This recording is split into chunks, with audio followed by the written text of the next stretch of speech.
Okay, so our function is f of x equal to 3 over x plus 1 minus 2. Remember, we want to find the y-intercept, and you can only get it when x equal to 0. So where there is x, we are going to put 0. So it means the y-intercept, y, remember f of x can also be written as y, is equal to 3 over 0 plus 1 minus 2.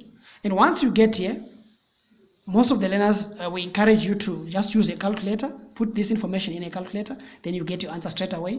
But those of you who don't have problems with algebra, or they can simplify this. 3 divided by 1, that will give us 3 minus 2, which is equal to 1. So it means the y-intercept, the coordinates of the y-intercept becomes 0 and 1. Now, once we've got the y-intercept, we also need to have the x-intercept. And the x-intercept, likewise, you get it when y equal to 0. So you go back to the function, we write the function down, f of x equal to 3 over x plus 1 minus 2. Now this time y is the one that is 0, and we know y is the f of x. So we say 0 is equal to 3 over x plus 1 minus 2. Now to solve such an equation, we can see the first step, we need to transpose that negative 2 to the left, and when it comes to the left, it becomes a positive 2, which is equal to 3 over x plus 1. Now this 2 is a whole number, so it's just as good as over 1, because it's a whole number.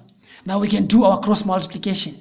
We know the cross multiplication, that one and that one, and that one and that one. We can do the cross multiplication, meaning to say on the left, I'm going to have 2 times x plus 1 equal to 3 times 1. When I remove brackets here, I'll get 2x plus 2 equal to 3. Now you need to take the numbers to their side so that you remain with letters on the left. I will have 2x equal to 3 minus 2, which will give me 2x equal to 1. Now for me to get x, it means I need to divide both sides by 2. Divide there by 2 and divide there by 2. X will be equal to half. Now the coordinates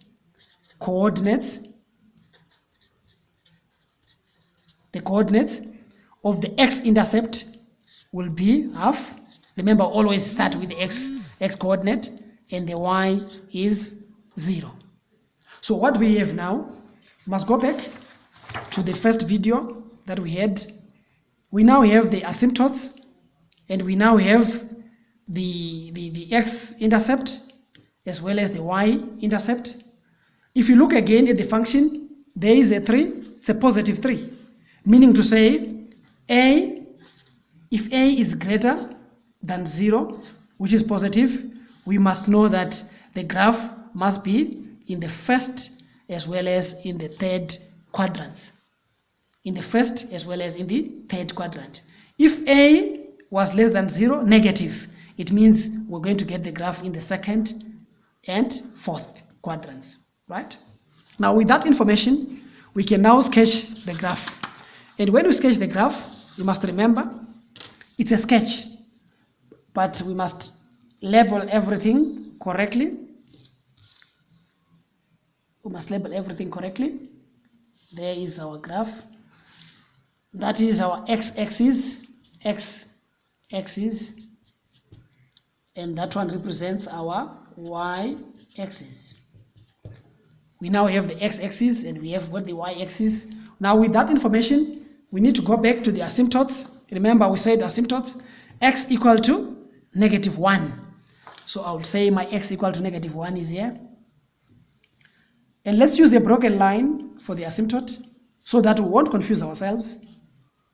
We use the broken line for the asymptote. And remember, this one is equal to x, negative 1. We also have the y asymptote, which is y equal to negative 2. Negative 2, I must also find it on the negative side of the y-axis. There it is.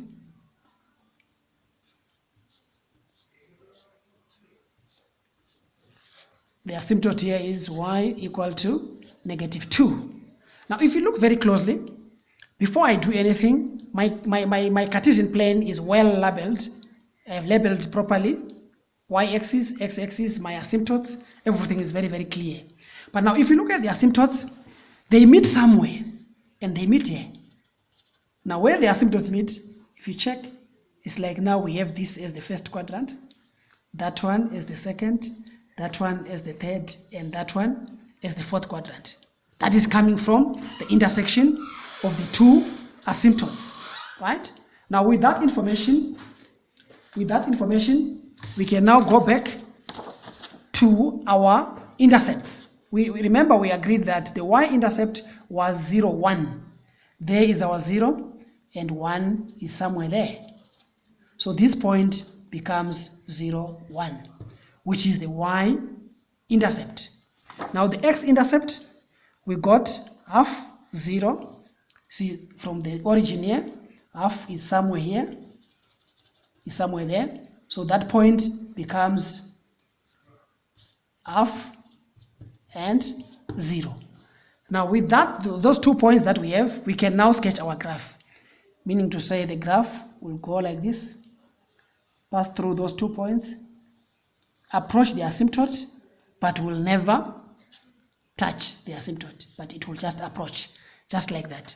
And if you remember very well, we talked about the value of A, where we said if the value of A is positive, the graph must be in the first quadrant as well as in the third quadrant. So that is the graph which is in the first quadrant.